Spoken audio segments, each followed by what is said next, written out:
ایک بستی میں ایک نوجوان رہتا تھا۔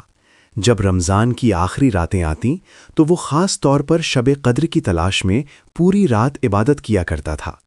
ایک سال اس نے دل میں عہد کیا کہ آج کی رات وہ صرف اللہ کو راضی کرنے کے لیے جاگے گا۔ وہ مسجد میں آیا، وضو کیا، 2 رکعت نماز پڑھی اور روتے ہوئے دعا کرنے لگا، یا اللہ، میں گناہگار ہوں مگر تیری رحمت سے نا امید نہیں۔ اگر یہ شب قدر ہے تو مجھے معاف فرما دے۔ رات گزرتی رہی، لوگ آتے جاتے رہے، مگر وہ نوجوان کبھی قرآن پڑھتا، کبھی سجدے میں گر کر روتا، کبھی ہاتھ اٹھا کر دعا مانگتا رہا۔ صبح فجر کے وقت جب وہ مسجد سے نکلا تو اس کے چہرے پر عجیب سی سکون اور نورانیت تھی۔ اس نے کہا، اگر انسان کو معلوم ہو جائے کہ شب قدر کی ایک رات کی عبادت 1000 مہینوں سے بہتر ہے تو وہ پوری زندگی بھی جاگنے کے لیے تیار ہو جائے۔ سبق: شب قدر کی اصل کامیابی یہی ہے کہ انسان سچی توبہ کرے، دل سے دعا کرے اور اللہ سے اپنا تعلق مضبوط کرے۔